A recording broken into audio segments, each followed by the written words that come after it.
it's Sandra. Welcome to another episode of Asexualise, My Sexual Life. This is the place to be for education about asexuality. So subscribe and hit the bell icon right now to hear how my journey can help you in yours. So the shocking truth that I found out yesterday. So you might have remembered that I was seeing a homeopath because in February I had a load of health issues happen at once. I had a cyst on my eye, which I still haven't totally gotten rid of. I had ringworms since last year, but I ended up with loads of rashes, spots, and lumps all over my body, like especially on my chest. They were spreading. I had rashes on my legs and arms were itching, and it's driving me crazy. And the doctors I saw 4 times at my surgery in February. Once doctor I saw twice, the others I saw a couple of times, like each 1 time each. So 3 doctors, 4 appointments basically. And because they couldn't really help me anymore, the creams they were giving me weren't really working in the end. I felt they were making me have more allergic reactions. I decided to seek alternative therapy. Now, I've had a homeopath in the past for years. She was always really good, solved my problems. I got cured of things there that even the doctors couldn't cure. For example, I had a problem with my inner ear at one point, and the doctor said they were going to have surgery done on me. And then I went to the homeopath and they gave me this remedy, and within a month it was healed. And they always usually give me drop form. They used to hook me up to something called a meridian machine to do the energy in the body.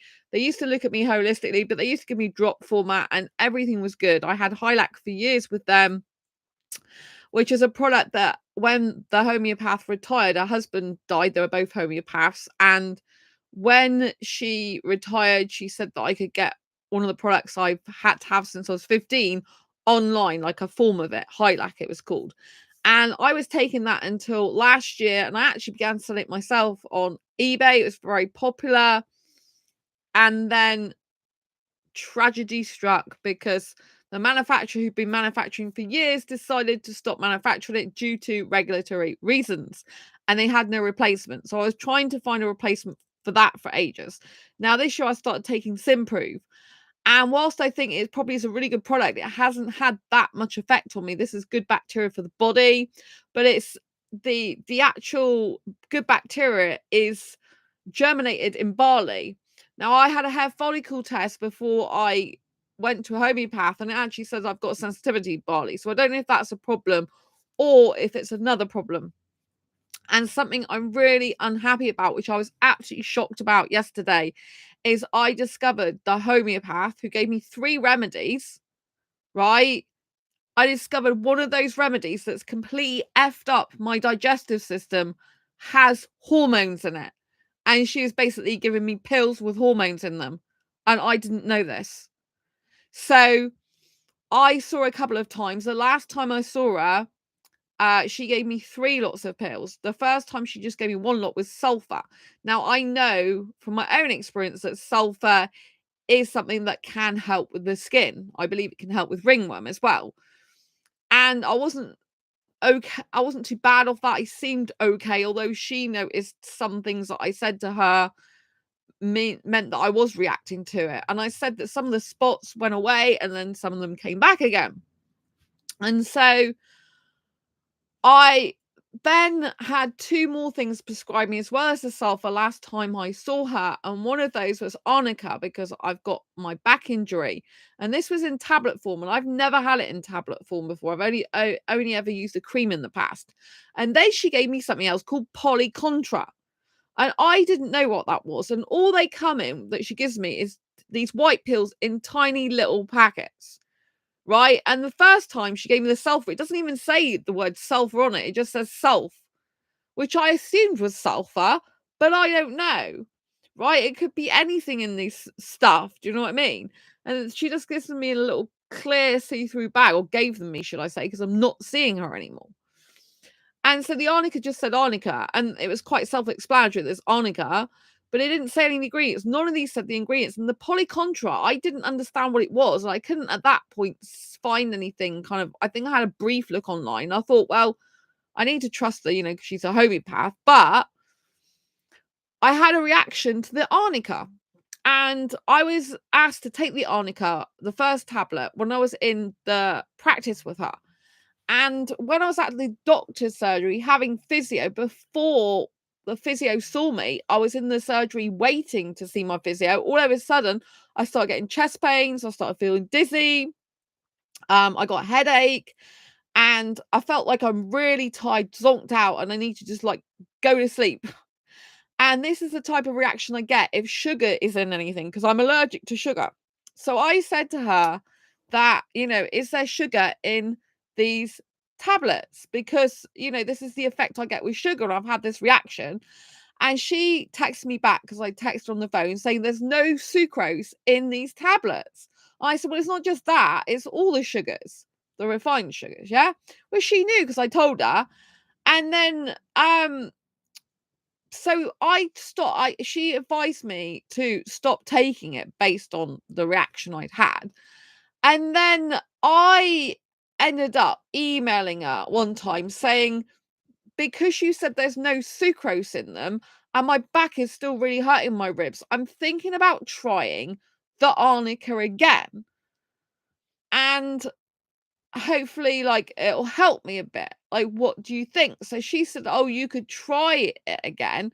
But she said there are no side effects with homeopathy. Well, to me, that is gross negligence, because anything in life you can have a reaction to.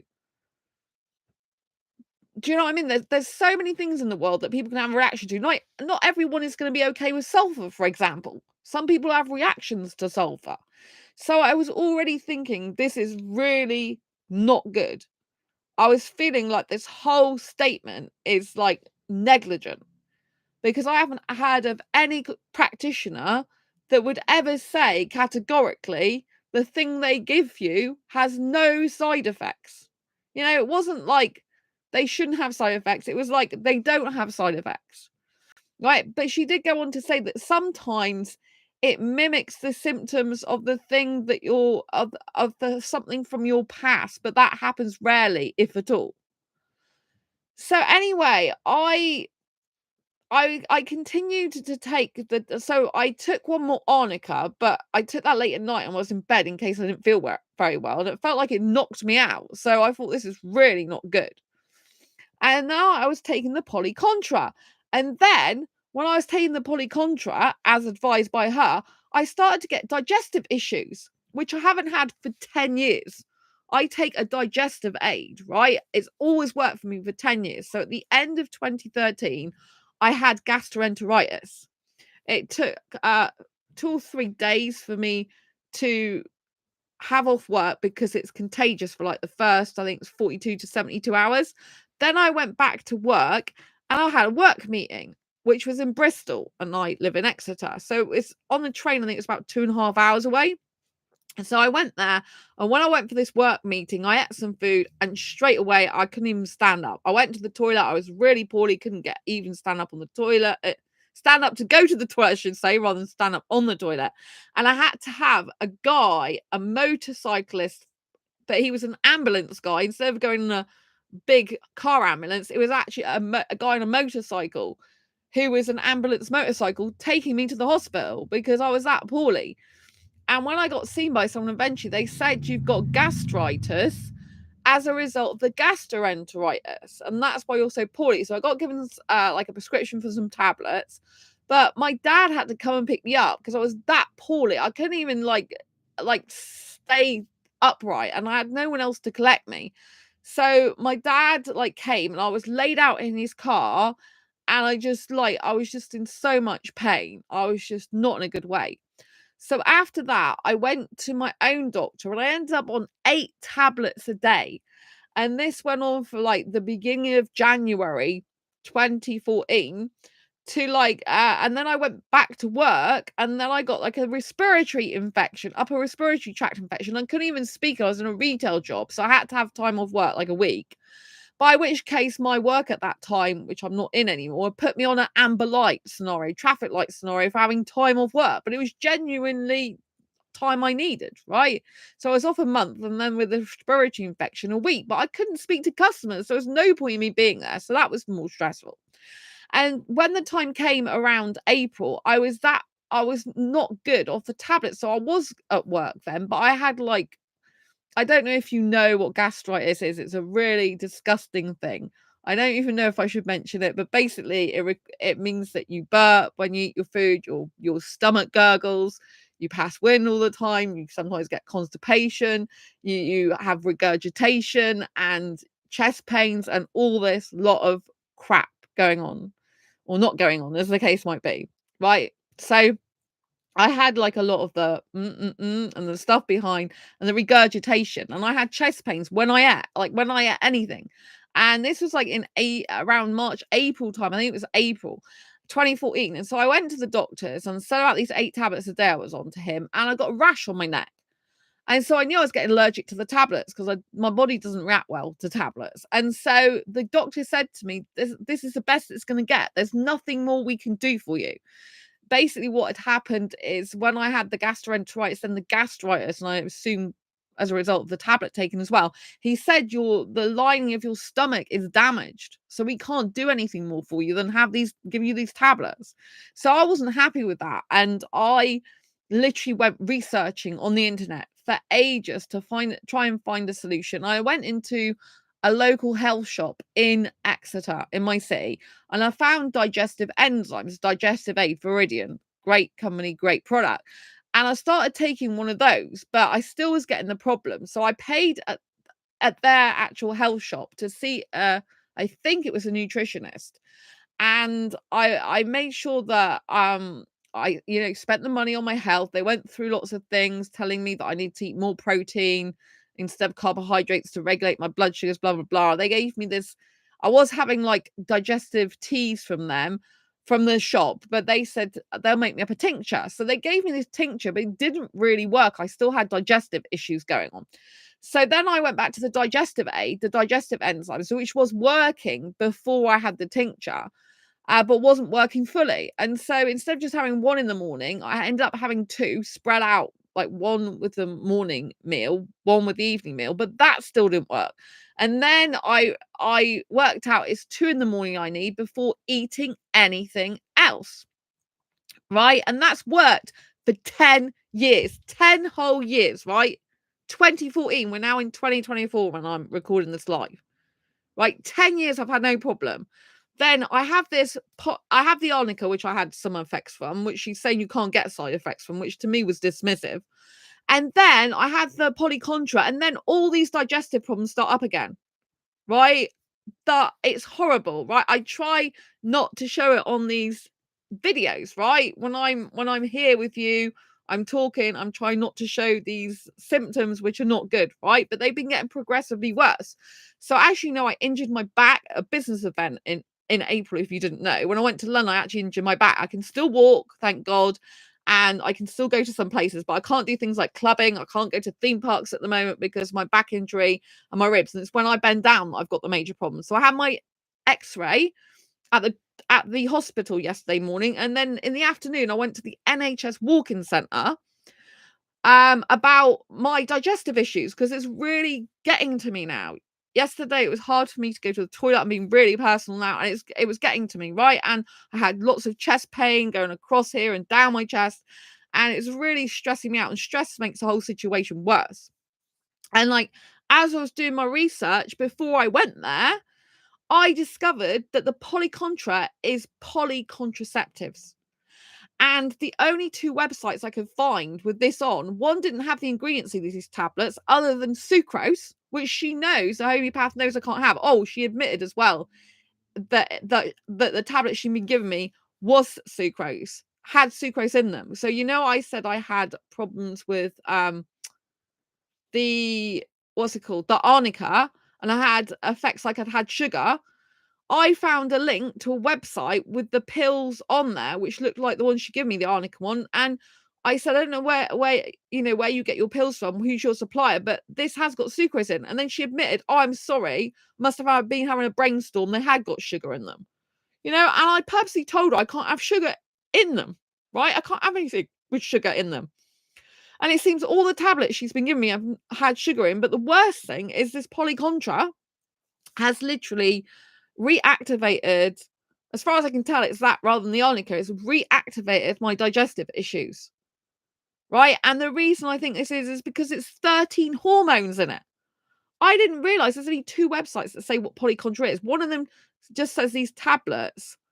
It explains a contraceptive, a mixture of contraceptive, but it doesn't say any of the ingredients. It just says, apart from the sugars in it. And then this second website that I can find saying it says what it is. And it's so shocking. It's so shocking. Polybirth control / contraceptive. I haven't taken the contraceptive pill since 2012. I've been free of hormones in my body since 2012. Well, obviously it takes a while to get out of your system, but you know what I mean? And she gave me them. I didn't go to her with a problem to do that. I went for the rashes, the spots, the lumps, the cyst on my eye, the ringworm, itching. I did not go to her for any of this stuff, but she was making me go through my past history. And I said I took a contraceptive pill till like 2012. My last relationship ended in long-term relationship ended in 2011. I found out I'm asexual in 2014. I don't have sex, you know, so I don't need that. And I actually took it for heavy periods at the time. If you must know, I still have periods, right? But I'm telling you this and being personal because I want you to see the shocking truth that basically she's given me these pills that I've taken 4 of that are pumping hormones in my body, contraceptive hormones. And the whole point of homeopathy is if they do give you anything, one is I think I should have consented to this, which I didn't realize what she was giving me. She's just like, here you go. And 2 is it's supposed to be watered down substances if they do give it you. But when I'm looking on this website, it's got 13 different contraceptives, and some of these have like got 150 mcg in them. One's got 30 mcg, one's got 500 mcg, one's got 150 milligrams. And you know, these are blimmin' horrendous stuff that I wouldn't want in my body. And had I known that, I would never have taken it. So there are 13 contraceptive tablets put in my body at once. This is the shocking truth.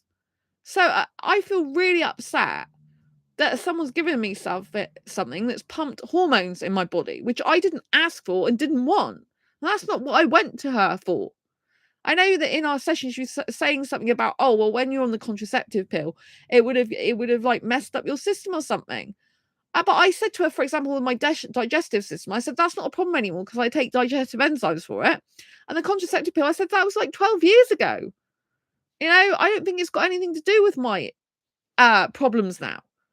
And so she gave me that pill and I didn't know it was like 13. It looks like it if she got it from this website because I could only find 2 websites. So like I said, one doesn't have any ingredients apart from sugars I'm allergic to, which she shouldn't give me in the first place. And the second one has these 13 contraceptive pills in one pill. Well, no wonder it's effed up my whole digestive system. I'm in shock, you know. I'm like, how can someone pump hormones into me without me even knowing that and consenting to it? And, you know, like not even explaining that to me and asking for my consent first, which I wouldn't have given because I don't want hormones in my body. So now I've got the gastritis back. And when I went to the walk-in centre yesterday, they confirmed that I got that. So now I'm trying to solve the gastritis problem, which I've had since the 23rd, 24th of May, but it's just been getting worse. So I'm now trying to heal my own gut. Basically, from what I can understand, I've definitely got problems with my gut. I'm still taking the enzymes. So whatever she gave me stopped the enzymes that I've taken for 10 years from working. This is how much shit is in my body. Excuse my language. Imagine you get pumped with hormones and you don't even consent to it. To me, this is worse than going to a doctor. I went to the homeopath because I thought it'd be better than a doctor. I thought it'd be natural remedies. I didn't think she'd be giving me stuff, which is frigging hormones put into my body. And so it's messed up all my digestive system. And when I asked ChatGPT, actually AI, in case you didn't know, I asked like which of these 13 hormones can cause digestive, like gastrointestinal problems, like digestive tract problems, right? And it said all 13 of them can. But there's like about 7 that particularly puts you at risk. You know, and when she told me, oh, you can't get side effects from homeopathic remedies, And then I find all this shit put in my body without my consent. And now I'm feeling like I've been 12 years hormone free. And now I've got these hormones in my body. It's completely effed up my digestive system. So now I've been spending hours of my time, my own precious time, researching what the hell I can do to try and repair my own gut. Because I'm sick of it. I don't even trust a lot of healthcare practitioners anymore. You know what I mean? It's shocking. Imagine you get given something you don't know it's hormones you're putting in your body. And especially from a homeopath. You know, like you think you're going to get some natural remedy. Instead, you're getting bloody, excuse my language, hormones in your body. I'm in shock. And I'm really quite distressed about it, as you can tell. I'm really upset. You know, so I've got a number of health issues going on at the moment. So when the shit hits the fan about your health issues, what can you do? First of all, you have to acknowledge how you feel about any health issues that are going on, right? If you're pissed off, which I clearly am at the moment, you need to express that. If you're angry, you can be angry, right? Make sure you're angry at the right people, not the wrong people. I'm not angry at you. I'm angry at the homeopath and the way I was trapped by her, right? Make sure that you acknowledge any negative emotions you're feeling, right? You have a right to feel angry and frustrated, especially if someone's giving you something that you didn't even know what it was and putting it in your own body. You could argue, yes, why didn't you check with the person first what was in it? But I didn't think polycontra had anything to do with contraceptives whatsoever. I just thought it was a term for, you know, like, because I did biology at school and college, and, you know, poly can just mean like a type of molecule type thing. But I found out the polycontra is polycontracceptives. I didn't know this because it doesn't say contraceptive, it says polycontra. So I just thought it was some homeopathic terminology. Well, clearly it is for polycontracceptives, like multiple tablets in one, basically. There has to be a poly pill, according to Wikipedia, it has to have at least 4 drugs in it. You know, I didn't go to a homeopath to have drugs pumped into me. It's just horrible. She lied about the fact there's no sucrose in there, which there is. And so I'm really in shock. And so I think it's important to acknowledge your feelings, acknowledge your emotions, acknowledge your frustration, acknowledge your upset, and acknowledge your pain.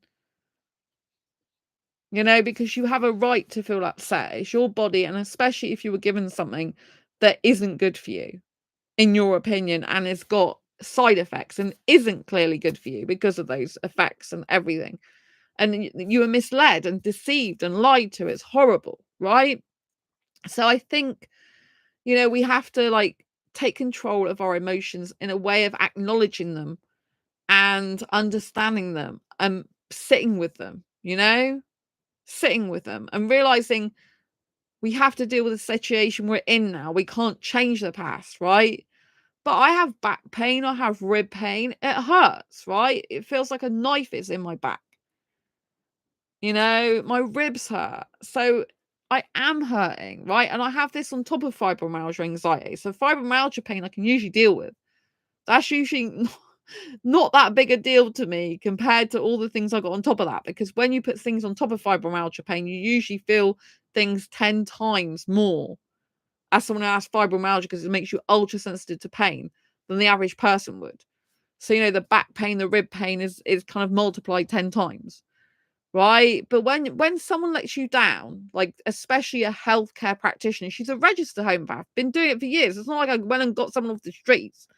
Right. She also is a hypnotherapist and she also is an antenatal teacher as well.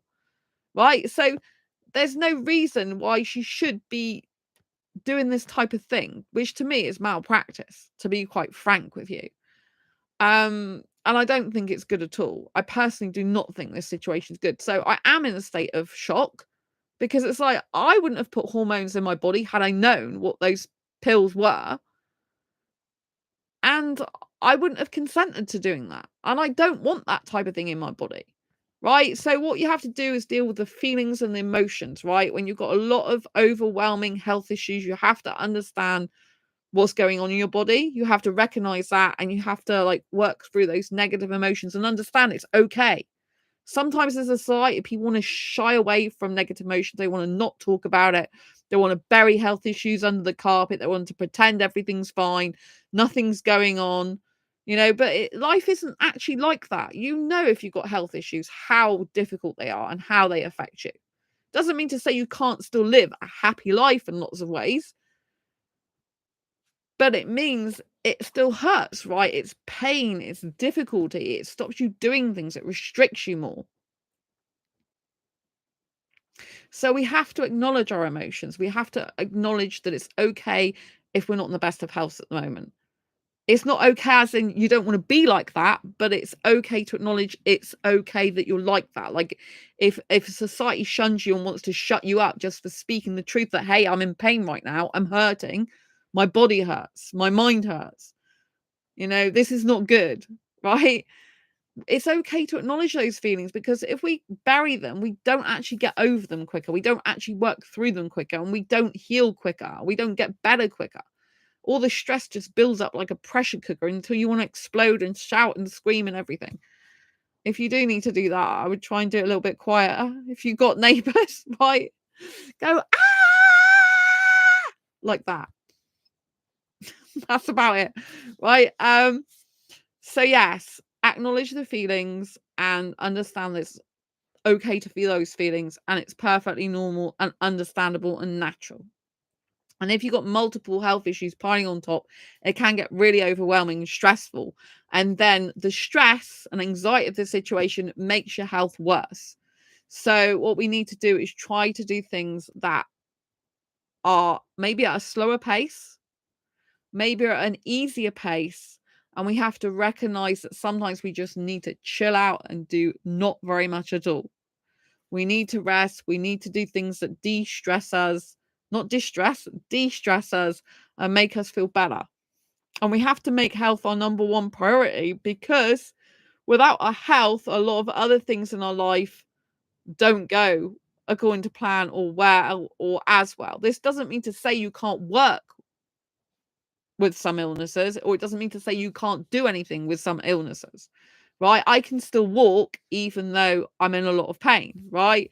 So we have to then acknowledge, like, what are we grateful for? What are we thankful for? What do we still actually have? Because if we think about the lack and the pain and, oh my God, like, for example, I can't go clubbing at the moment.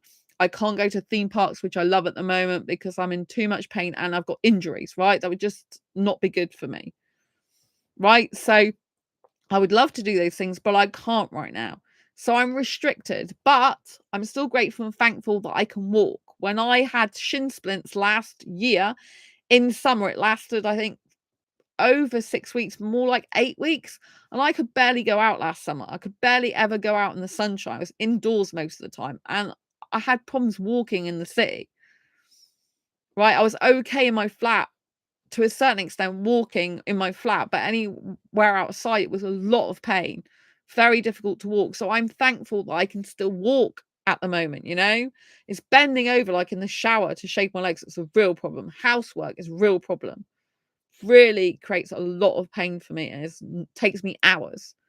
And so we have to give ourselves some grace as well, to realize that the things we can maybe do a lot quicker, we can't do as quickly, or maybe not even at all, with our health conditions as we are. So we have to give ourselves some empathy. We have to be caring and kind to ourselves. And we have to take some time out for us and to do things that are less stressful. Like, I know I have stuff to do. Like today, I've had stuff that I need to do, really, but I've been in too much pain to do a lot of stuff. And I've been focused on my gut health. I've been going around researching to find out what can I do to help my gut right now, to help my digestive system, because this is just too much. Last night, I had to go sleep earlier. You probably saw my post on the community tab, right? Because I was just so exhausted from having the x-ray and then all the gut issues. Because when you've got pain in your back, in your ribs from, I've got the injuries at the moment, which I went to the hospital for, it drains your energy because you're in a lot more pain, right? When you've got gut issues, it drains your energy because your food and your nutrients aren't being absorbed properly. And also, I couldn't eat as much yesterday. My tummy felt bloated. It felt really swollen. I had a lot of chest pain. Oh, my stomach was like, I felt like it was gurgling all the time. It's a bit like spasming. It's just horrible. And so today I've been spending hours on the internet, which is stressful, just researching like what can I do to calm my gut down. When you do your own research and you try and find solutions to your own problems that maybe healthcare practitioners couldn't do. Disclaimer, I'm not a healthcare practitioner, so you do that at your own risk. But if you do this and you just do research yourself, and if you want to act on that, that's up to you, then it's more empowering. It's more empowering to me than just sat here feeling completely poorly. I was really poorly last night. I felt so ill. My stomach, I could barely eat anything very much in last night, But by doing research today and finding things, it's empowering. By going to the walk-in centre yesterday, I spoke to them and they said you need to contact this homeopath and find out what's in these tablets. But as far as they can see, they found the same 2 sites as me, which took them a while to find, and they said it does look like like if those are the tablets she's giving you, they are contraceptives. But because they don't agree with homeopathy, they were limited to what they would tell me. And they would tell me I would have to go on omeprazole again, but the doctor would have to prescribe that. I couldn't see my doctor yesterday, and that doesn't actually solve the root cause of the problem. It only covers it up and masks it. And I had tablets years ago. So I'm trying to find another one, and they're like, oh, in worst case scenario, see a gastro person, specialist, and then you have a thing shoved up your bum, and I'm like, I'm not having that, right? You know what I mean? Because I always believe in solving my own problems, but they said that this is unregulated. Homeopathy stuff is unregulated, and so they can't go to the central system like they would do with drugs to do with doctors because it's unregulated, so they can't do that. So, what they did say is they have some milk. I said, I can't have dairy, but she said you can have soy milk. She said, don't have anything that will aggravate, like wheat. And I said, I don't have wheat. I don't have dairy. I don't have sugar, because all those irritate the gut. I don't have gluten. I live a very good life in terms of what I eat, in terms of a lot of the stuff I eat. I can't eat, should I say, aggravates the gut. So I don't eat wheat. I don't eat sugar. I don't have gluten. I don't have yeast stuff. I don't have wheat. A lot of this stuff irritates the gut, so I don't have any of that. But she told me about have some milk because it often lines the stomach and calms it down, even if you can't have normal milk. If you can have soy milk, have that. So I've been having loads of soy milk today. I've had over a whole carton pretty much. And it has helped calm my tummy down. Also, I was doing a lot of research and it says about fish, mackerel. Well, I usually eat mackerel quite a lot, but lately I haven't ate as much. And it says mackerel, the omega-3s and the oils in fish can really calm the stomach down. So that's why I had 2 fish for lunch. And I've had 1 for evening meal as well. So I've had a lot more food today than I had yesterday. But what I did, I also got some peas yesterday because I thought peas are very good for iron, and they seem to be very good nutrient for me, for my tummy to be able to take. So what I did at lunchtime is I had 2 fish and I had vegetables, but I didn't have any carbs with the meal. And then later on I did have a bowl of cereal, but I think I have a problem with rice because I seem to come out in rashes with rice. So the rice plus with the soy milk did affect me, but I had having a carb separate to because I think mixing carbs and that together with proteins at the moment doesn't seem to be quite good for me, because the NHS walk-in person nurse said to me, try and have smaller meals. And I know from previous research I've done that sometimes if you're having carbohydrates and proteins, sometimes it's better to have them separately sometimes because it can be easier on the digestive system. But tonight I have had some, it was worse for me tonight because I have had, in terms of the effects, because I did have some potato wedges, but there were parsley with them. So I had them, which I don't usually have, with vegetables and another fish. So I did have a few issues with gastritis symptoms of that, but my tummy has stopped gurgling, I think, today compared to this morning and last night, which is really bad. You could actually hear it all the time. You could just hear it, whether I've ate something or not, and it was horrible. So I think my tummy's calmed down a little bit. Also I was taking 2 other supplements, vitamin D3 and another supplement. I stopped taking them for today, so I just stuck to my kelp and digestive aids, which I've been taking for years. So I've still got the problem. When I ate the evening meal, it causes gastritis causes burping and all this lot after you bet. It's disgusting and gross. So that's why I made sure I hopefully don't do that on a live stream, right? But I'm telling you the truth because you might have come across it or had it yourself, right? And I'm being honest and authentic with you and real, right? This is what, like if you've got gastritis, it's an awful condition because whatever you eat is just like, it's just causing you like gas and burping problems, and it's just making you really poorly, right? It's not good.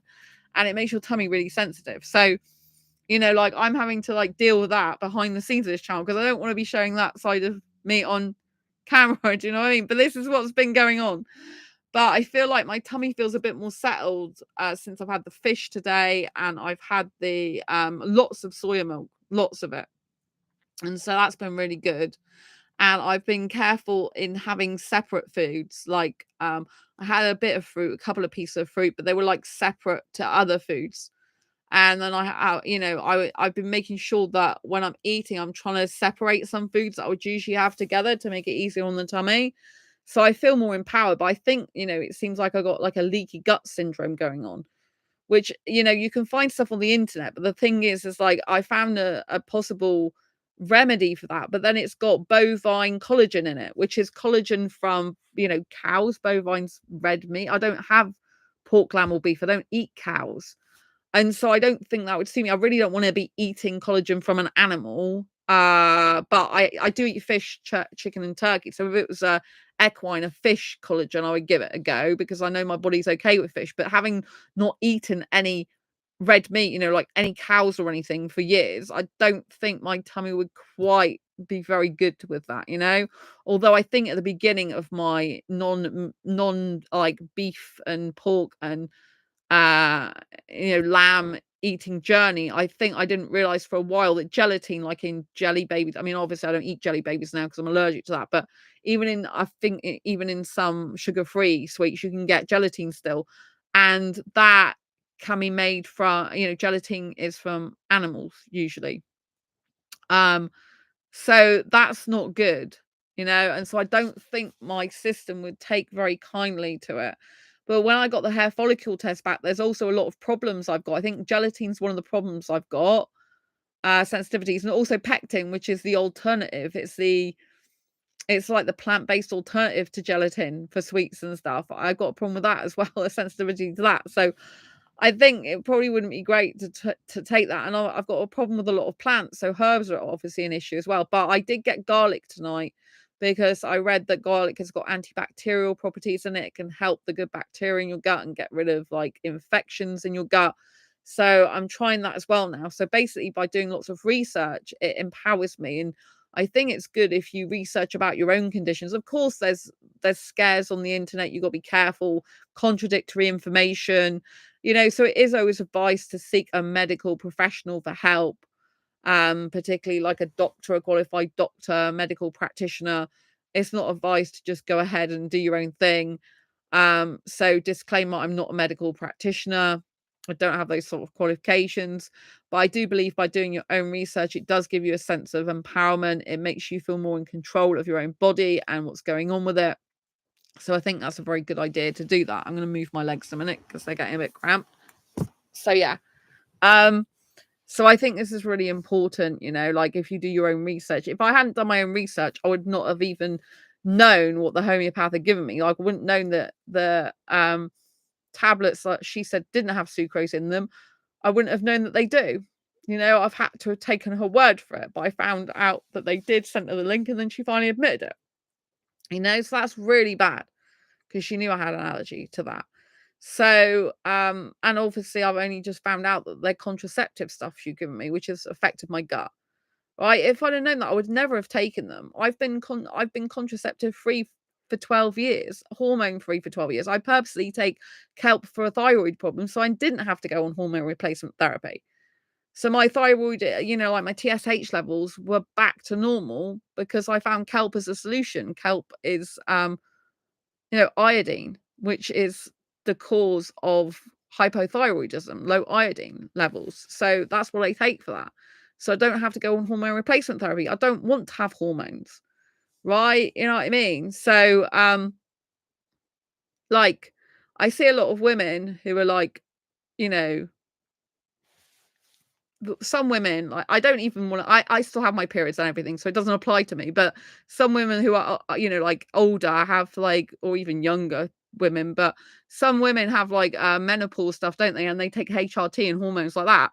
If and when I get to that stage, I say if because my mind doesn't even think about stuff like that, then then I don't want to be taking hormone stuff. You know what I mean? Like, I'd rather sort out myself with natural remedies, and hopefully a lot of the stuff that I have in my lifestyle and eat and drink anyway, they're good for like hormones. But when I had the hair follicle test, it said I don't have any hormonal imbalances. So that's why I'm really peed off that the homeopath gave me hormones without me even realizing. You know, it came out with a lot of nutritional imbalances, but not hormone imbalances, which does indicate a leaky gut problem anyway. So I feel I have to like somehow find out how to repair my gut, but because I've got so many allergies and intolerances, it's very difficult for me to find something that would suit my body and not give me more of a problem that I've already got. You know what I mean? So I think by trying to find foods that are healing foods, that's a really good step in the right direction. But there, I went to a health shop and they said I really need to be seeing a herbalist or someone now because I need specialist help again by another alternative practitioner because the doctors wouldn't be able to fix this issue because they couldn't fix it in the first place. So it's all very difficult, and I think the steps, like I said, if you're watching this video and you've got health issues, is one, you have to deal with your emotions, you have to deal with the negative impact that's caused on your health. You have to deal with the frustration, the anger, the sadness, feeling like you can't do as much as you usually would do. It's difficult, and if you've got people around you to support you, it helps you. But if you haven't or hardly got anyone, that is really difficult. I understand because I live on my own and I don't have that much support. I have my best friend who comes like they can't come as much anymore because they're busy now, but they're coming this week to help me, which is really, really beneficial. But like sometimes I do really struggle a lot because I haven't got anyone else to help me. It would mean like trying to pay someone to help me, and because I've got anxiety, if you've got anxiety, you'll understand this. I don't really like strangers in my home. I don't really like someone I don't know, like asking them to do stuff, you know what I mean? Plus it does get really expensive. So, yeah, I think when you've got anxiety on top of other conditions, it can be hard, right? So I think you need to cut yourself some slack and realize that you're going through a difficult time right now. I think you have to come to terms with what's happened with you without letting it take over your life. So you have to accept the situation for what it is without thinking it's worse than it is. Right? Because sometimes our brain can just think it's worse than it is. So we need to acknowledge that it isn't not bad, but it isn't worse, right? And so we have to acknowledge the here and now. Then if you want to do research into your own conditions and health issues to feel more empowered and in control, and then like set off on your path to find your solutions. In life, I found whatever the scenario is, it's very important to be solution focused and not focus on the problem, because we keep focusing on the problem and you just go round and round in circles. So you need to focus on the solution. Like, what is the solution? So I've emailed the homeopath to ask her to tell me what was in the ingredients in the pills. I don't know if she'll do it. She might not do it because I'm not paying her anymore. But their walk-in centre said I need to know for definite what's in the tablets, because I'm probably going to have to pay someone to sort it out unless I can sort this out myself, which I'm currently trying to do. My stomach seems more settled tonight, which is good in my, in terms of not gurgling. But it's still sore and it still feels like bloated. So, and I've still got other issues, the gastritis, but it's a little step in the right direction. And so I think it's a good idea to take baby steps towards like trying to get yourself better and doing what you can to help yourself, right? We almost always need to acknowledge as well what we're grateful and thankful for still. So if we just focus on what we don't have anymore, our restrictions, our pain, we're only going to get that exacerbated even more. So I think it's important to take time out and be thankful and grateful still for the things you do have in life. I know that might sound hard if you're in a lot of pain, but I think it's really important to take your mind off your pain and your health issues at times so that you can distract your mind, so you're not as focused on it, because what we focus on expands. If we focus on our pain all the time and our health issues, we will feel worse. So it's important to acknowledge your conditions, give yourself some time to grieve. If you're it is a grieving situation if you've lost, like if you've lost control of a certain part of your body, or you have lost your ability to do something, even if it's a temporary time. But always remember that usually it is temporary. There's stuff we can do to improve our situation, and be grateful for what we do have. Like, I'm grateful that right now I have a roof over my head. I have food in my belly. I have money in the bank. There are some people right now that are homeless. Some people right now that are homeless and sick at the same time. Right? That's a worst case scenario. It's a worse case scenario than my scenario. Do you know what I mean? Like, I can still walk, thank God. Last year, like I said, in the summer, I could barely walk with the shin splints. That was worse because I couldn't even go out in the sun. I can actually go out in the sun. I can walk still to go to the cinema, to have a self-date day on Sundays, although I'm going to see my dad for Father's Day this weekend. So I won't be going to the cinema, I don't think. Not on Sunday anyway. I have to swap it to a different day. But, my point is that I'm able to do that, right? So it's not as bad as it could be, but it's still not good, right? I can't really have as much energy as I was usually do. So it makes me more tired. So I want to go to sleep earlier, which is not great. That is a disadvantage, I guess. I feel like I can't do as much work because obviously I'm watching my carb intake, because my tummy seems to be related to a carb problem at the moment. So yeah, I'm kind of watching the difference between the carb intake, but not mixing. I think I can still have some carbs, but I think like taking carbs and protein together is not digesting as well. So yeah, I'm very aware of what I'm eating and putting in my body at the moment, and trying different things to help myself. So I think that's important. I think it's important that you do help yourself as much as possible, that we don't rely on other people to do everything for us, that we do help ourselves as much as possible. I think that if you've got good friends and a good support system, then yes, you should ask for help if you can have help. But you have to realize that people have a life of their own. They can still say no, and you don't want to end up in a situation where they're feeling guilty or resentful towards you or anything like that. So you've got to be mindful of that. I think that's a really hard thing in life, is that, they say it's important that if you are struggling to ask for help, right? Because, like, as human beings, as fellow human beings, we should be helping each other out from time to time, especially when someone can't help themselves as much because they're poorly and sick. But what do you do if you asking for help, or you want help, but other people can't be around because they got a life of their own? I think that's one of the worst scenarios. I think, and we have to look for alternatives, like, for example, paying someone to help us. But if you haven't got the money, then that can be really hard. And I don't actually have a specific answer for that. I think there are like certain voluntary organizations that might be able to help you. I was told that by AI when I was asking about this type of thing myself, actually. I was like, what's that? What help can you get if you're in this situation and you haven't really got many people to help you in person? They're like, well, there's sometimes voluntary organizations, sometimes people can help you from community groups and blah, blah, blah. It's very interesting.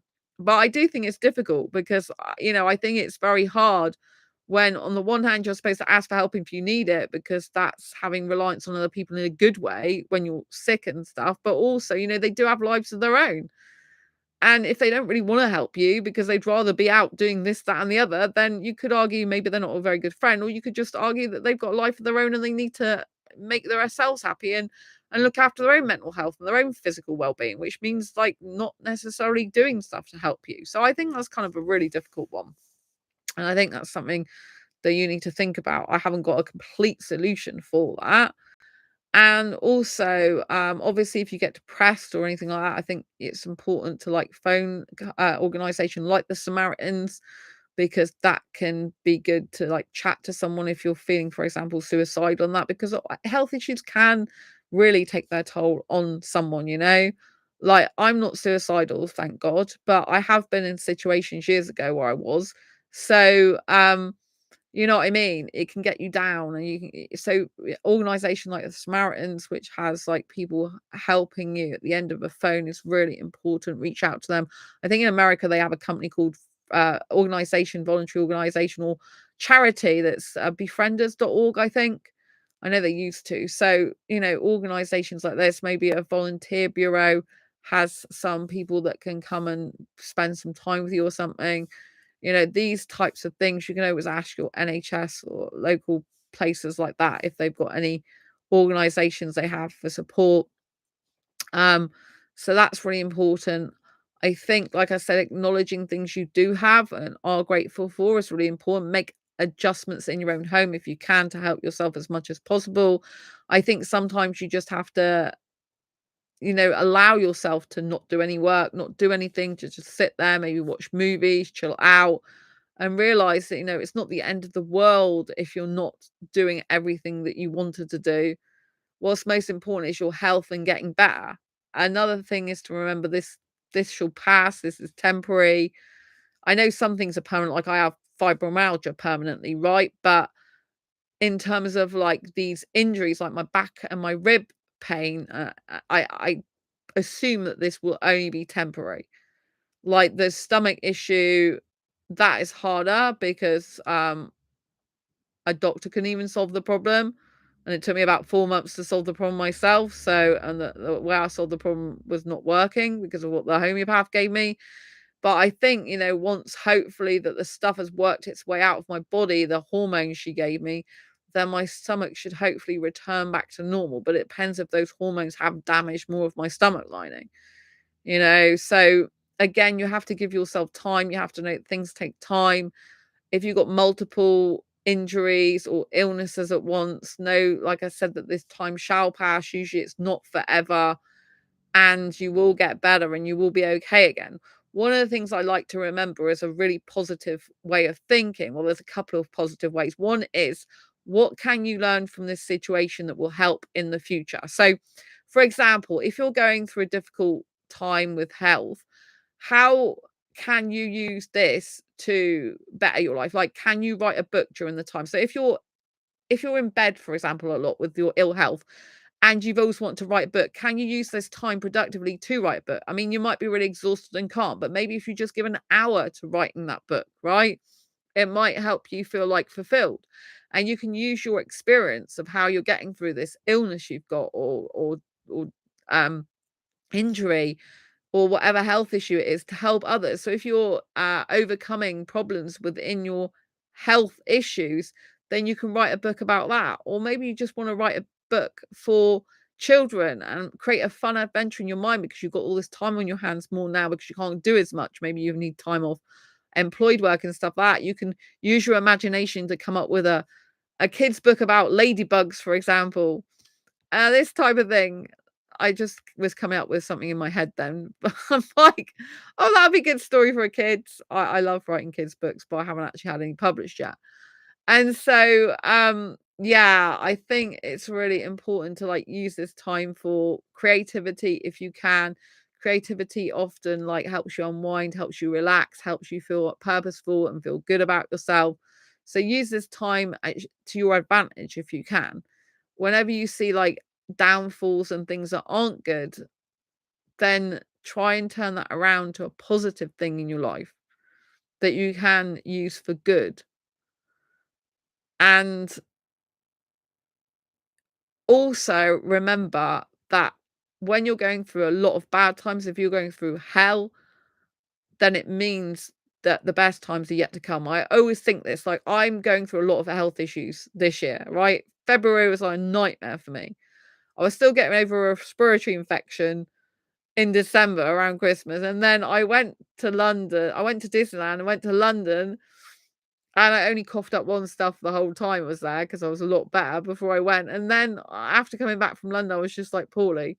Had the respiratory infection, ISIS, still had ringworm from last year, lump spots, rashes on my chest spreading, rashes on my legs. Oh my God. And arms. It was a nightmare. And I went to the doctors 4 times. And then, I started to get better from that. But I went to see a homeopath, but I also worked out that a lot of the rashes I think were to do with stress. So I tried to lower my stress levels. And then when I went to London, in April, I then had the back injury, which also injured my ribs. And then consequently, having seen the homeopath, I've now got digestive issues going on because of the stuff she gave me, which I wish I'd never had, but I have had it. So this is like a accumulation of stuff. So I could look at this thinking, oh my God, like this is terrible. What's the point in I could be really down about stuff, right? And I could just focus and think, oh, I don't, this is just terrible. But at the end of the day, I can still walk. I can still do some things. I can still take joy and pleasure in the things I can do in my life. Yes, I have to cut myself some slack that I haven't got as much energy at the moment, especially because I've got like the gut issues as well as the pain in my back and hips now, you know what I mean? Ribs, I should say, but the pain goes down one of my hips actually sometimes. And so yeah, it's accumulation stuff, but I have to remember that this won't last forever. And also I think the more shit I have in my life, the more you'll have health problems and issues. If you keep a positive mindset and just think, oh, because this is what I like to do. I think I can have a negative mindset, but it's not going to help me. It's just going to increase my pain. Negativity in the mind increases pain in your body. So if I have negative and keep focusing on negative, I'll just get more pain. I'll just be more sick. So it's not going to help me. So I think you have to be lenient with yourself and allow yourself to feel the negative emotions and understand those negative emotions, but we don't stay focused on that. We stay focused on the future, and this time shall pass, it not be forever. And also, if we go through a lot of bad times now with health, it means, the rest of the year that's coming is going to be fantastic. Maybe it's not going to be fantastic necessarily for your health immediately, but by going through these problems and difficulties with your health, if you can find solutions, it could mean that your health is better than it was in the first place before you got sick. And also, I just think from the downs comes the ups. The worse my life is in this part of the year, the better my life's going to be in the other half of the year. If something's going really wrong and things are getting really shit, excuse my language, then it just means that this future is going to be amazing. The more shit you go through, in my opinion, the more tough times you go through, the more breakthroughs you have, the more you push through your fears and barriers, the more you come up with solutions and go forward in your life and show the universe, hey, I'm in business, right? You're not going to take me down. I'm resilient. I'm strong. I'm brave. I'm bold. I'm courageous. The more you show the universe this, the more it will respond to be like, okay, this person means business. Sometimes it'll be like, okay, just give me, you're going to do this to me. Like, I'm still going to be here, God. I'm still going to be here, universe. I'm still going to be here. I'm going to be strong. I'm going to be resilient. I am going to win this. You know what I mean? My eye's itching now. I am going to triumph through this. I am going to be strong through this. I'm going to come out the other side and everything's going to be amazing and good, right? Because if I can cope with all these things, fibromyalgia, anxiety, plus a back injury that's also like basically affected my ribs and a digestive problem, if I can cope with 5 things on top, plus I do have like an unofficial diagnosis of PTSD, by the way. And obviously I had the breakup a while ago.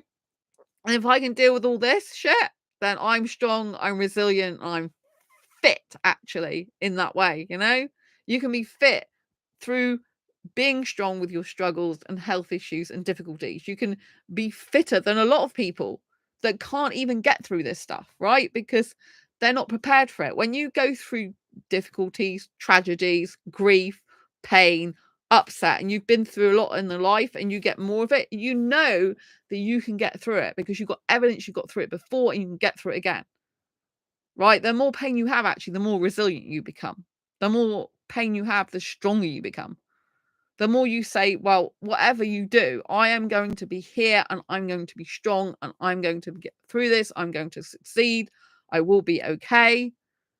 Right? And even if I'm in pain now, even if you're hurting my body right now, even if my body's killing me, I will be okay because I'm strong. It's like even post breakup, I'm still strong. I'm still going for my dreams. I'm still getting my dreams. I'm still achieving it despite ill health. You can still get your dreams. It might mean you take longer to get it. Might mean you get it in a different order. It might mean you don't totally get it exactly how you want it, but you can still achieve your dreams. You can achieve so much. And sometimes the universe will be saying, like, you didn't watch your health before.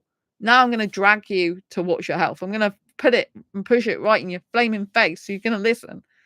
And sometimes we might get ill health or problem, difficulty, which actually solves another problem in our life. So you might be in a situation where you needed to get out of a situation, but until you're actually poorly, you can get out of that situation. But your actual ill health led you to getting out of a situation and doing something different that you wouldn't have usually done. And that actually leads you on to better things. You end up using your pain as your personal power. And it becomes a wonderful thing for your future, if you know what I mean. It might not feel wonderful right now. It might feel absolutely rubbish. But you know what I mean? Through tragedy comes triumph. Through upset and pain comes a sense of relief and achievement. And being poorly is not good, and we have to acknowledge the fact that we may feel bad. It's okay to feel bad. But we don't want to focus all our mind on the bad stuff, because then we will never feel good, and feeling good is the antidote to feeling bad. De-stressing is one of the antidotes to feeling less pain. Not focusing on our pain, but focusing on gratitude and thankfulness and things we do have in our life will help to ease the pain. Focusing on things that bring us joy and happiness and creativity and things we can achieve, that will help our well-being. So maybe you like drawing or painting, you haven't done any for ages, but you're housebound, for example, and so that's a perfect opportunity.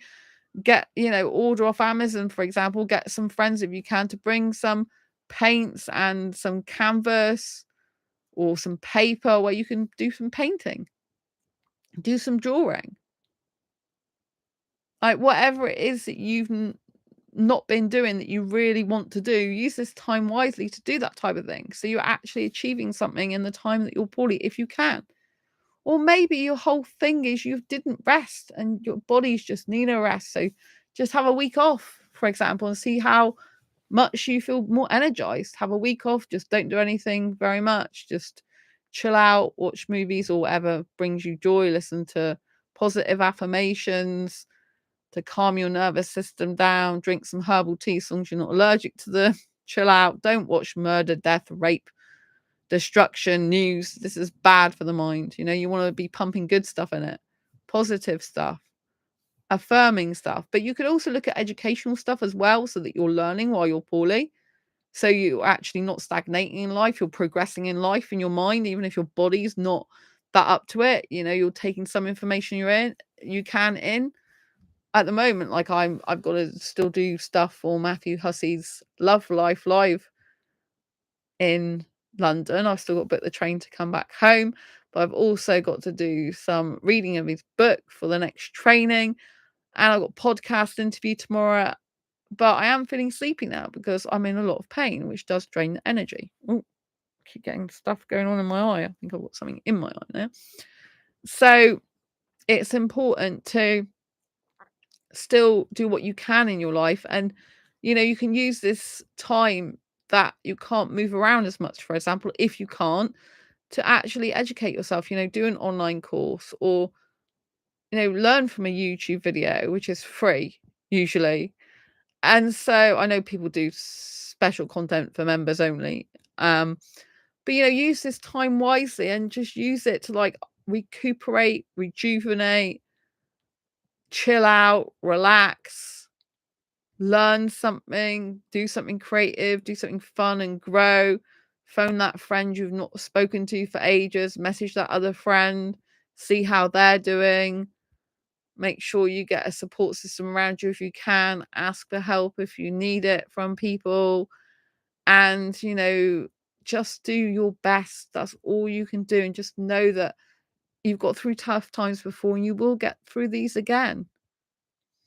And a lot of Facebook groups, for example, they're a really good place to find support. And that I have to say thank you so much to everyone on this channel who's been sending me get well wishes and wishes of support. I really appreciate, those messages I get, those comments, they mean so much to me. They do cheer me up. And, happiness is one of the antidotes to pain. When you're feeling happy and joy, it's harder to feel your pain. And a lot of people in my asexual groups, they have been really supportive, saying, get well, Sandra, or I hope you're going to be okay. Like, how was your x-ray? I'm sorry you're going through this. And this makes a whole heap of difference. If you've got people who are empathetic, who are actually interested in you, interested in what you're going through, caring about you, wanting to support you, even if it's just like a message to you, a comment, it means the world to me. And I'm sure it does to anyone who's going through a difficult time. You know, be that person for someone else. If you're watching this right now and you haven't got that many ill health ailments, or if you have, but you know that other people have as well, reach out to them and say, I'm sorry you're going through this. Tell that person, if you've got a friend who's not very well, or someone who's going through ill health problems, you could brighten their day just by saying, I hope you feel better soon. I'm thinking of you. Some of the beautiful comments I've got in my asexual groups lately have really helped me. When I hear someone say to me, message me going, so how did the hospital go? How did the x-ray go? It means that person's listened to me. They've understood what I'm going through, and they're actually caring enough to bother to ask me how things went. Do you know what that feels like, to be listened to and heard in that way? And for someone to actually take the time out of their day to bother to ask me, that means a lot. It means a hell of a lot. It makes me feel good. It makes me feel like, oh, some of the people online care about me more than people in person do, because they're on the case, they're like messaging me like how, or commenting, like, how are you doing? Hope you're okay. Get well soon. Like, how did this go? And they give me some good feedback as well, and on this channel, I know you've been doing that. One of you said that you just want me to be happy. And another one of you said, I'm sorry you're going through all this, Sandra. Do you know what I mean? It means so much to me to have those comments.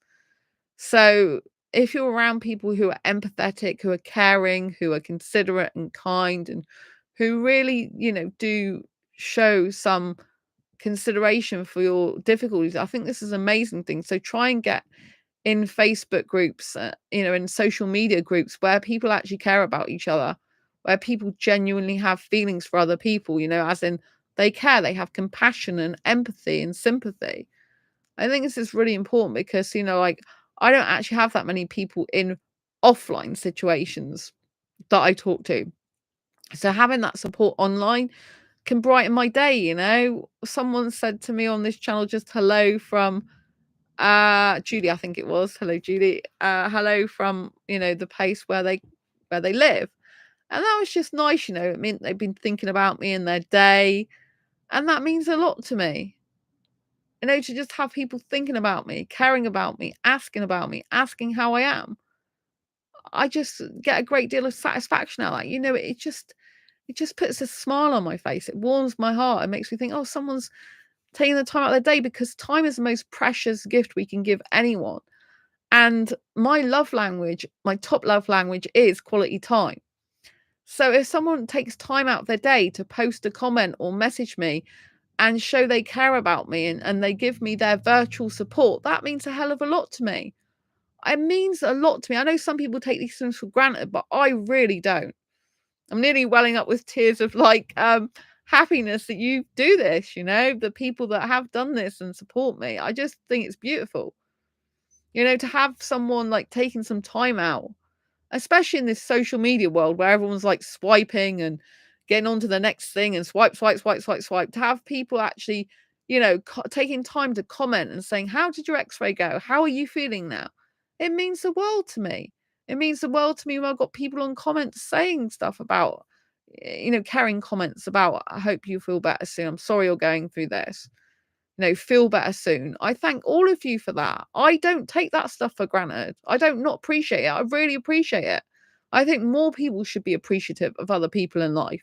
I think the world would be a much better place if people stopped taking people for granted and started waking up to the fact that people don't have to give their time. Time is the most precious gift you can give to anyone, because you can't get it back again. You can't get it back. So if someone's giving you their valuable time, think how wonderful that is. Especially when it takes a few seconds just to swipe something on social media, but that person took more than a few seconds, didn't they, to write to you? I mean, they went out their way to make sure they commented to you. I feel honored when you do that. I feel humbled. I feel good. It distracts my mind as well from my pain. I'm like, oh, gives me a little warm feeling and fuzzy feeling inside, makes me smile. So, if you're here watching this and you've got people in your life that are in pain, reach out to them and see how they're doing. Send them a gift or something, with a cuddle or something, like a hug. I mean, if they're going to take that wrong way, then don't. Just send them a message saying get well soon and stuff like this. If they're not romantic or they are romantic and they might take that the wrong way because they might think you fancy them romantically, then don't give them those mixed signals to them. Just send a message to say, like, thinking of you, caring about you. It's my hair all messy now. I think it's really important. I think the more good we can do in the world, the more we can feed positive emotions towards people, the more caring and kind we can and compassionate we can be, the more we can actually stop a lot of disease, and the more we can calm people's nervous systems down, the more we can actually help people's health. I mean, you must know about dogs, right? Like, there's a lot of nursing homes, for example, that have dogs that go around them because the stroking of the dogs makes that person feel soothed, right? And so that's like a form of therapy when you take your dog to like nursing homes and stuff. It calms them down, makes them feel soothed. Right. So if you can make sure that as a person who's got health issues, you can do a lot of things that are calming and soothing. And if people have got pets and it helps you and you haven't got a pet anymore to stroke them, then, see if they can bring their pet over to you. Or if you're well enough to visit them and can stroke their pet. But just think how many people's lives and hearts you can touch online just by reaching out and saying, "Hey, I see you're not very well. I just want you to know I'm thinking about you. I just want you to know I care." In a world that's swipe, swipe, swipe, it's so much nicer if you can do that. So much nicer. Like, I do a lot of stuff on social media, but I'm not completely 100% tied to social media. Do you know what I mean? There are times in the day when I'm not looking at my phone. I'm busy doing something. And taking care of my health is one of the major things I'm trying to do at the moment. So you must put yourself first with your health. You have to sometimes have time out. You have to go to sleep earlier sometimes. You have to gather your energy back up sometimes. You have to let people know around you, like, hey, I haven't got as much energy at the moment. Maybe you can't text as much back at the time. Don't completely ignore them and pretend like nothing's happening. So, I'm not very well at the moment, so I might take longer to text back or not text as much. I find voice messaging better if I'm really like tired out. Like, sometimes I just voice message people because it's quicker.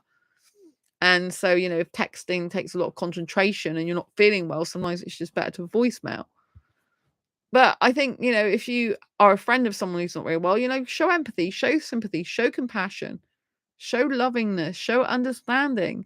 The world needs more of these types of people. And I think sometimes when we go through our own health challenges and issues, we are more compassionate for other people. So that's a benefit, if you like, of having gone through and going through ill health. It tends to make you more aware of other people and how they're feeling, how they could be struggling, because we're able to have compassion for people. If we're an empath and if we're a kind, caring person, we're able to have compassion for people who've been through or going through similar stuff to us. Obviously, some people are not like that.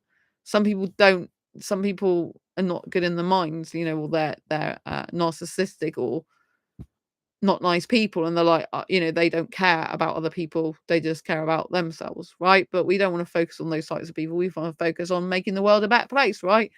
By being kind and caring and compassionate and loving. And we have to give those emotions to ourselves as well. We have to say, hey, okay, you're feeling tighter now. You're more zapped of energy. It's understandable, like you've got back issues. In my case, you've got rib issues. You've got digestive issues, like the gut.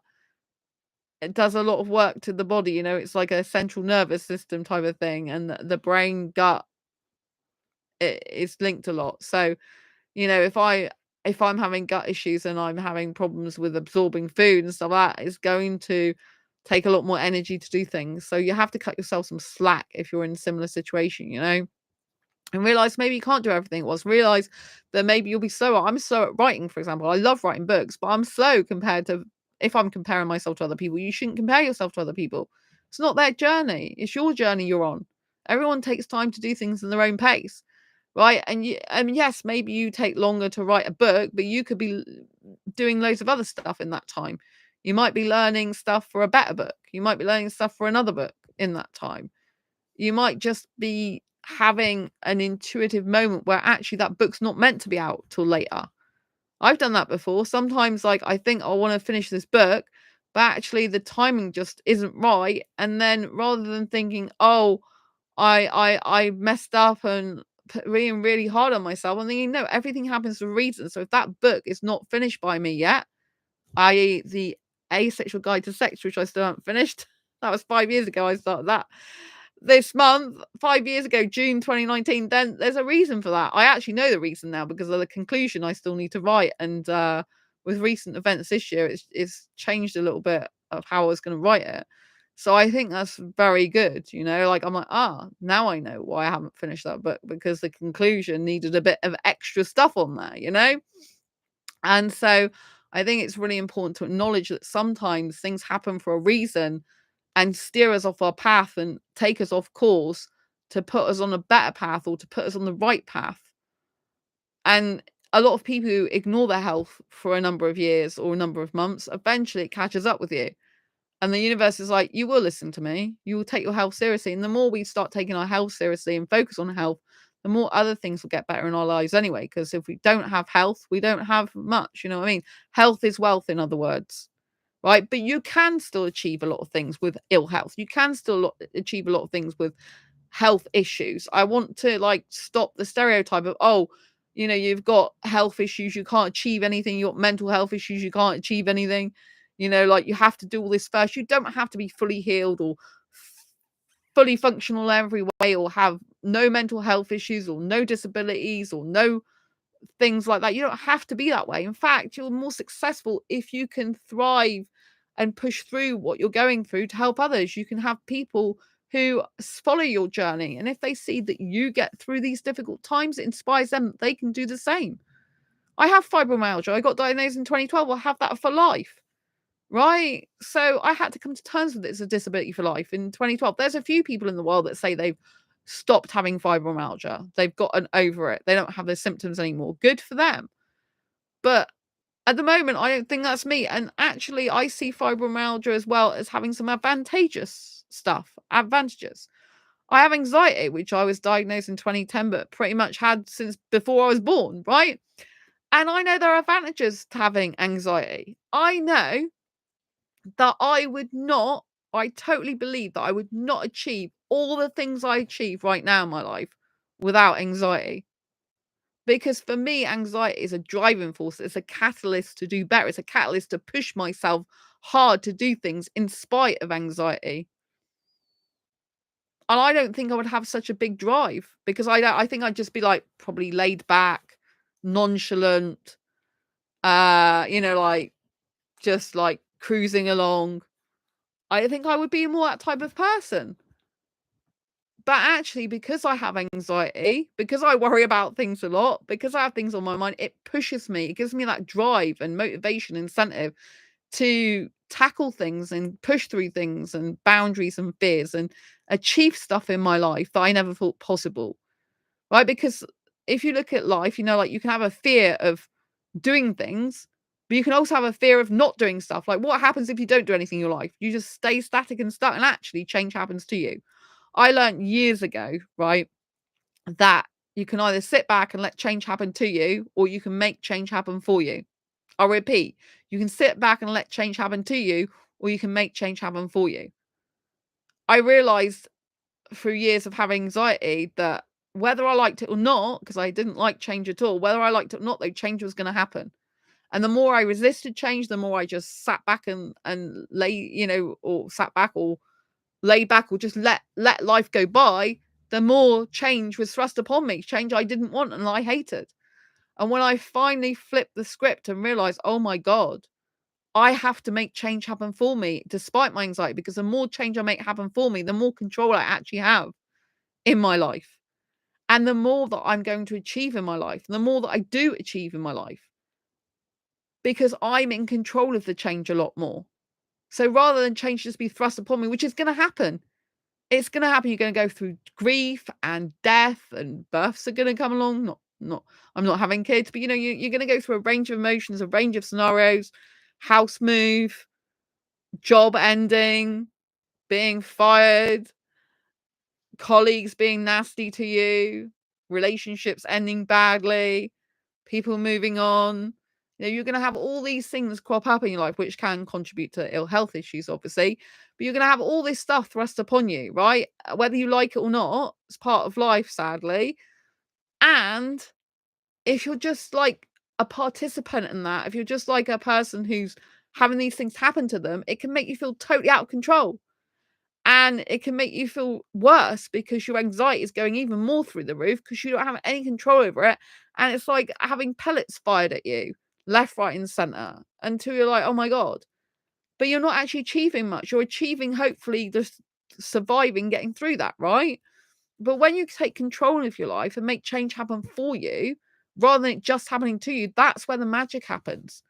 That's where actually you can still have anxiety, but you either have the same anxiety you would have had before or you have less anxiety because you are taking charge of your life. You're more in control. The more you feel in control, usually the less anxiety you have. Because a lot of the time, anxiety is to do with fears of being out of control, fears of not knowing what's going to happen to us, fears of not knowing what's going to happen in the future, fears of not knowing what's going to happen tomorrow, fears of other people doing things and saying things that are not good, fears of, like what's going to happen, fear of the unknown.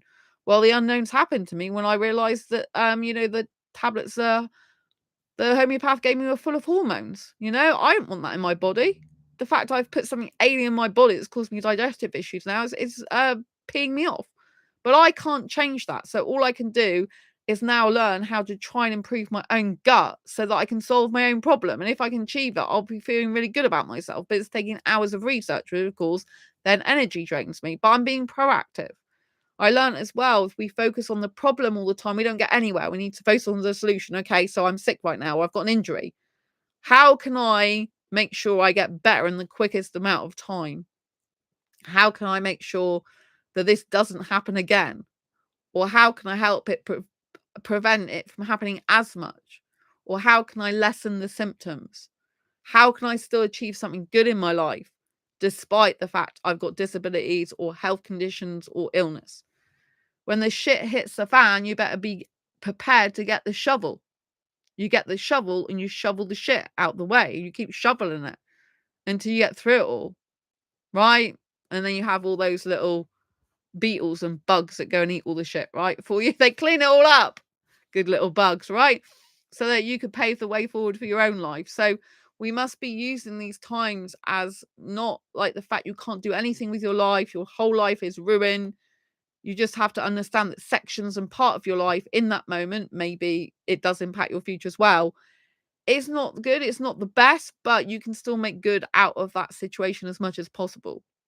You can still do some things. Some things are possible. There's a guy who's got no legs and no arms. If you Google no legs and no arms, Nick is his first name. Vajicic is like his surname. I can't remember how you spell it. Very weird spelling. But he has no arms and no legs. He just has a flipper foot. And he goes around doing public speaking tours all around the world. He's actually married with a kid. 2 kids, I think, now. So even though he's got no arms and no legs, he's still married with kids, right? Most people would think that's impossible, but he made it possible.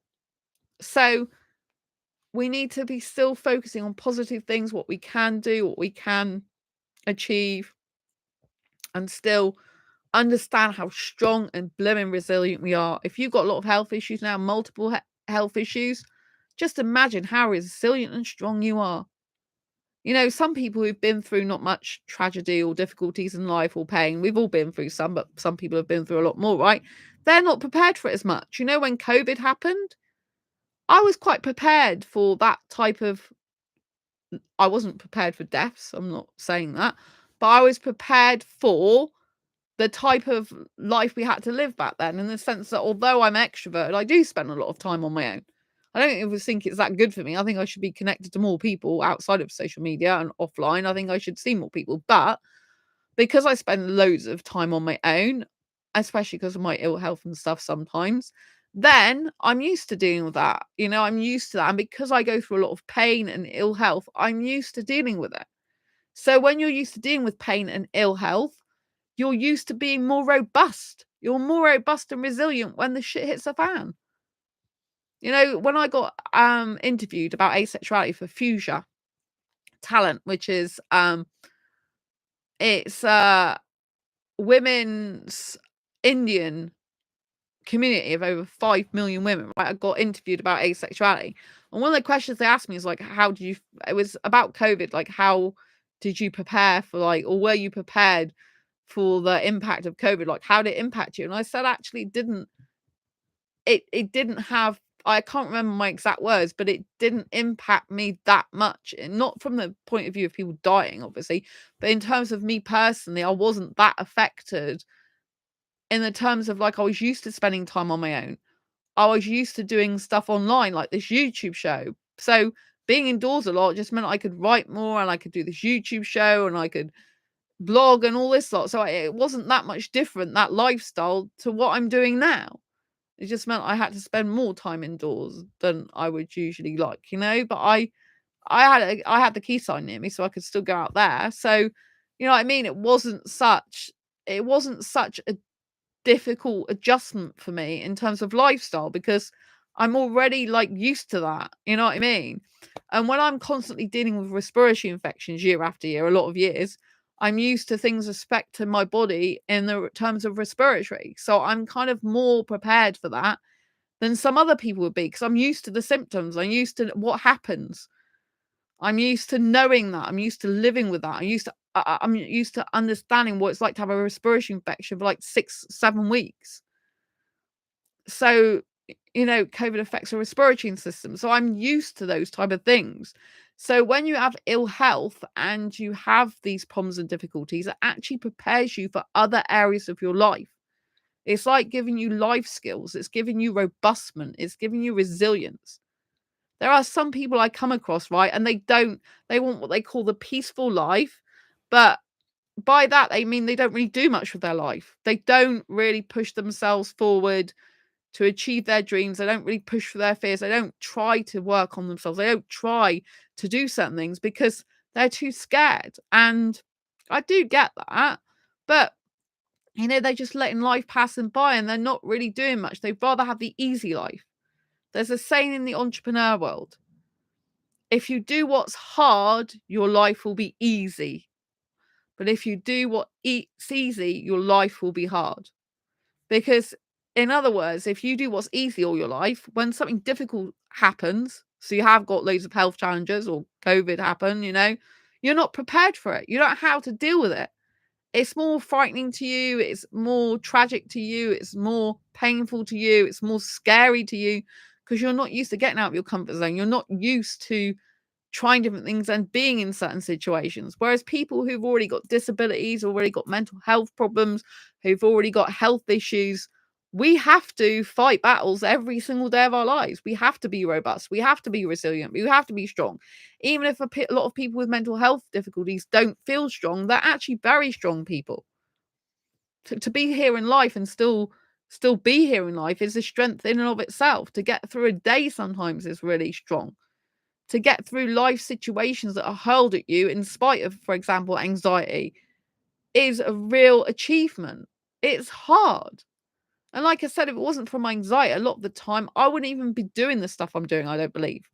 I think I'd probably just be cruising along, and I wouldn't even be thinking about what's going on much. You know what I mean? I'd just be laid back and I'd be like, but that's not progression. We have to have some level of stress in our life in order to push us forwards to progress, in order to change us, in order to grow us. Otherwise, we stagnate and we die in our souls and we don't achieve much in life. The greatest tragedy is when you look back on your deathbed and you haven't done much with your life and you've lived a life of regret because you're worried about what other people think, what other people have done, what other people have said, and you haven't actually pushed through your fears and your boundaries and your barriers. And maybe someone told you, oh, well, you've got anxiety, so you can't do F all with your life because, like, who wants someone with anxiety, or any of those silly, stereotypical, rude comments, right? It's not actually true. Do you know how many people on social media do have anxiety? Do you know how many people are actually using their experience of anxiety to write books and courses to help others? Do you know, some people are just like, there's one guy and he was on Twitter, X. I haven't, I haven't been on that much, but I think he had depression, if I remember right. His whole profile was about depression, which he shared with other people. He had thousands of followers. Why? Because people can relate to him. There's people that go, I don't have any friends, and they're on social media saying that, so they probably get a lot of online friends from that, right? There's people sharing that they're 30 years old and all alone. And people relate to that. They're not saying, oh, I'm perfect. I'm 30 years old. I've got this mansion. I've got this hot chick by my side. I've got this flashy car. Everything's great. No, they're telling they're telling these like hard-hitting truths about the fact they got no friends, if that is the truth, right? They're telling this hard stuff. They're telling the stuff like people don't necessarily want to share, but other people want to hear them share it. Why? Because they go through it. I know that some of you on this channel are going through depression right now. You're going through mental health struggles right now. You're going through physical ill health right now. You're going probably through back problems right now. You're going through stress right now. You're probably tearing your hair out now. You're probably feeling down right now. And I understand all the pain that goes with that. It's difficult, but I want to applaud you for still being in life, for still showing up each day, however that looks for you. I want to applaud you for your resilience and your strength and your commitment to still being in this life, despite those things, of still trying to get through life, of still being here. Life is not easy. Just imagine if we're children, we're told what life's really like when you're older. Oh, by the way, you're going to have like financial difficulties. You're going to struggle with jobs. You're going to struggle with communication, people not understanding you, people not being compassionate towards you. Maybe you're like going to shout at someone. Maybe you're going to argue with someone. Maybe someone forgets your birthday. Maybe someone gets you no gifts on Christmas and you're like, where's my gifts? Maybe just like generally someone cuts you off on or cuts you up on traffic or someone yells at you, honks their horn at you from afar. Maybe the bank person just didn't listen to you, all this type of thing. But you know what I mean? These are like a lot of struggles. But if you've got ill health problems and you're having to deal with difficulties and you're getting through them in life, be proud of yourself. Be proud of how far you've come. Right? Because if you are living with health challenges, it is tough. But don't let anyone tell you can't have a good life just because you've got ill health difficulties. Because you still have lots of strength. It takes a lot of strength to face each day in pain, for example, with fibromyalgia. It takes a lot of strength to still care about other people when you're in pain yourself. It takes a lot of strength to still have compassion and understanding and empathy for other people when you're hurting yourself. So if you do any of those things, I'm so proud of you. I'm so proud of you. And you should be proud of yourself too. So think about the good things that you have in your life. Think about the good character traits you have. Think about the hard times that you're getting through, the challenges you're going through, and how strong you are. And be proud of yourself. Use positive affirmations. I listen to Bob Baker affirmations every single day now. And it really helps, means to think positively. It helps my mindset. So make sure you try and put your mind in a positive frame as much as possible. Mindset, I should say, in a positive frame. Make sure your mindset is in a positive frame of mind, I'm trying to say. Like, if you find certain foods and drinks healing, then use those. If they're good for you. We don't want drugs. Like, use things that are good for you. Treat yourself, pamper yourself. If you want to take a hot shower and maybe that's all you can do that day. Maybe you're so poorly that all you can do is try and get and have a shower because your body is so weak. Have you ever had that before? You're so weak you can't even go in the shower. So then when you finally get to go in the shower because you can you barely can be standing up, but you can just about stand up to get in the shower to feel what a triumph that is. It's a huge triumph. So take baby steps and just praise yourself along the way. Praise yourself for anything you do which help your health, which helps yourself, which is hard. Life's not always easy, but it is what we make it and what we make of what we've got, not what we haven't got. So if we have got disadvantages, disabilities, ill health, just think that you still have personal power within you. You can still transform your life. You can still get through these difficult times. And you can still use them to your advantage. You can use your experience to help other people. You can use your experience to start understanding how you get through difficult times. You can do it again. Journal. Like if you're going through difficult times, journal or write a book and how you're overcoming the difficulties. Write them down either for yourself or to publish, writing down methods that you're trying, writing down different things you're trying, and then say what works and what doesn't work. That can help someone, it can help a lot of people. So even if you are going through health challenges, you can still use this time to help others. You can still use this time to give yourself a way of moving forward. Write down what's helping you, what doesn't help you. Write down drinks and foods that help you. Write down mindset stuff that helps you. Write down exercise stuff that helps you. Write down stuff to do with your friends and family that help you. Write down stuff that's unhelpful, so you end up creating a book of what is like a workbook for yourself. It's like a book of what works for you and what doesn't. Does that make sense? Anyway, I hope you found this video useful, helpful, insight. If you have, please pop a thumbs up. Don't forget to subscribe and hit the bell icon. And don't forget, if you're not feeling well and you want some reading, then grab Diary Confessions of a Hyper-Romantic Asexual, 78 Life Lessons to Asexualise. That's a best-selling book on Amazon. Asexual Perspectives, 47 Asexual Stories on Amazon. And also Fibromyalgia Self-Help Handbook, How to Manage Fibromyalgia to have less pain, more energy, and feel happier like a superhero rock star. And this helps reduce your pain in 25 aspects of your life, even if you haven't got fibro. So if you are in pain problems, do actually go and get this book. It's a superhero autobiographical style book, so it'll be good fun to read. Anyway, lots of love to you, and I'll see you soon next video live stream. Take care. Thanks for watching, and I'll see you soon. Don't forget a thumbs up, subscribe if you're not already, and hit the notification bell so you never miss an episode. Lots of love.